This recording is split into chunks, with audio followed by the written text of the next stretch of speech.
ఇలా ట్రై చేయండి. టీ చాలా బాగుంటుంది. మీ ఇంట్లో అయితే ఇలా ట్రై చేస్తే రోజు ఇదే పెట్టుకొని తాగుతారు. నేనైతే మా ఇంట్లో ఇదే ట్రై చేస్తాను. ప్రతిరోజు ఇట్లనే పెడతాను. మా హస్బెండ్ మాత్రం ఇట్లనే పెట్టంటారు. అందుకే నేను రోజు ఇట్లనే పెడతాను. ఫస్ట్ మాత్రం వాటర్ పోయండి. పాలు అయితే పోయకండి. వాటర్ పోసినాక మరగనిచ్చండి. వాటర్ని కాసేపు దాకా ఒక 2 మినిట్స్ దాకా మరిగిద్ది చూడు, అట్లా మరిగించండి. మరిగించినాక దాంట్లో టీ పొడి వేయండి. టీ పొడి వేసినాక యాలక్కాయలను మిరియాలు బాగా దంచి మెత్తగా దంచి మిరియాలను యాలక్కాయలు వేయండి. అప్పుడే వేయండి. టీ పొడి వేసినాక మిరియాలను యాలక్కాయలు వేయండి. అవి ఇక్కడ మరగనిచ్చండి. ఒక 5 మినిట్స్ మరిగనిచ్చండి.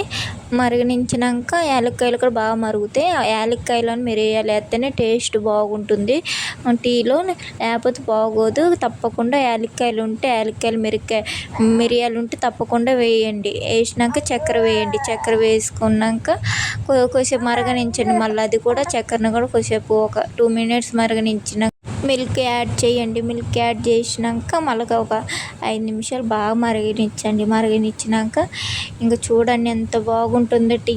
అసలు చూడండి, ఇప్పుడు మనం మిల్క్ యాడ్ చేసిన అట్లనే కలర్ వచ్చింది బాగా. తర్వాత మరిగినాక ఇంకెంత బాగుంటుంది. అంతే కొద్దిసేపు మరగనిచ్చినాక ఇంకా తాగండి, బాగుంటుంది. చాలా వరకు మా వారికి అయితే ఇట్లే ఇష్టం. రోజు మార్నింగ్ తాగుతాడు, ఈవినింగ్ తాగుతాడు. ఒకళ్ళు ఇంటికాడ ఉన్నాడు అనుకో 3-4 టైమ్స్ బాగా తాగుతాడు. టీ ఎక్కువ తాగుతాడు మా వారైతే. అట్లా మేమైతే ఈవినింగ్ తాగుతున్నాం. అట్లా కూర్చొని మా వారైతే తాగుతూ ఉన్నారు.